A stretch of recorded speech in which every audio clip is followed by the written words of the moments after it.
මම ඩොක්ටර් චන්ද්‍ර ජයසූරිය. දතක් ගැලෙව්වහම හොඳ වෙන්නේ නැති කරුණු අපි පොඩ්ඩක් කතා කරමු. සාමාන්‍යයෙන් දතක් ගැලෙව්වහම තුවාලේ හොඳ වෙනවනේ. මේ වුණාට සමහර වෙලාවට මේ හක්කේ උඩුවෙන්දි දත් ගැලෙව්වහම චාර්වක පුරස්චාර්වක දත් ඒවා ගැලෙව්වහම මෙන්න මෙතන තියෙන මැක්සිලරි සයිනස් කියලා එකක්.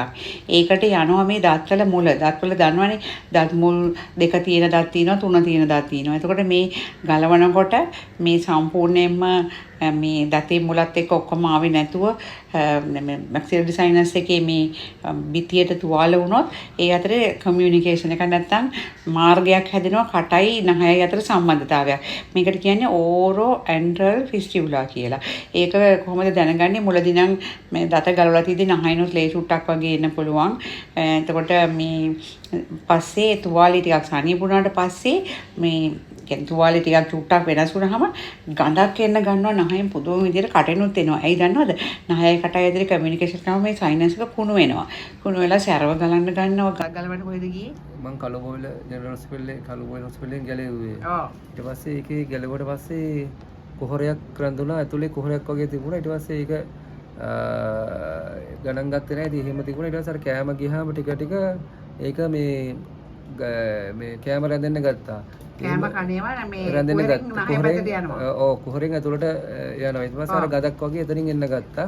ඉතින් අර මම කටිනුත් ගදක් එනවා නහයනොත් එනවා. ඔව් කටින් ගදක් එන්නේ අර ගොඩක් වෙලා අර මේ කොහොරෙ එතනින් තමයි ඇතුලෙන් එන්නේ. අනිත් වෙලාවට එන්නේ නැහැ ගඳ. අර ඇතුලේ එතන දතත් තනින් එනවා.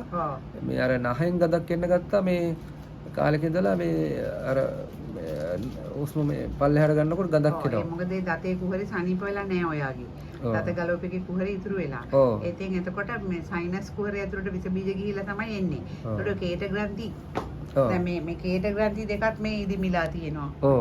මේ කේට ග්‍රන්ථියත් ඉදිමිලා තියෙනවා. මේ කේට ග්‍රන්ථියත් ඉදිමිලා තියෙනවා. හැරෙන් මේ කේට ග්‍රන්ථියත් ඒකටත් හේතුව ඔය කටේ විස බීජ තියෙන එක තමයි. එතකොට දැන් අපි මේ සිදුර වහන්න ඕනේ. දත ගලෝපේකේ හිලවටේ ඩ්‍රිල් කරන්න ඕනේ. ඩ්‍රිල් කරලා ඉවරලා ඒ සිදුර වහන්න ඕනේ. මේ මෙතන ඇතුලෙන් මේ මාංශපේශි ෆ්ලැප් එකක් දාලා වහන්න ඕනේ. ඒක තමයි කරන්න තියෙන්නේ. ඒ උඩට ඇලුත් එක කෑල්ලක් අරගන්නවා බකල් ෆ්ලැප් කියලා ඒකට කියන්නේ. මේ පැත්තෙන් නැත්තම් තල්ලෙන් ගන්න පුළුවන් ෆ්ලැප් එකක් ඒකට කියන්නේ පැලටල් ෆ්ලැප් කියලා. එහෙම නැත්තම් මේ දෙකම දාලත් වහන්න පුළුවන්. මේ තියෙන්නේ කම්බිනේෂන් දෙකම දාලා වහන විදිය.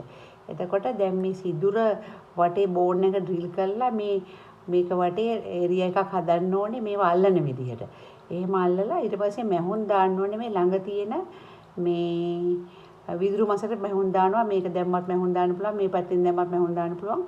මේවට හොඳ රුධිර සැපයීමක් තියෙන හින්දා මේක ඊටාම ඉක්මනට සනීප වෙනවා.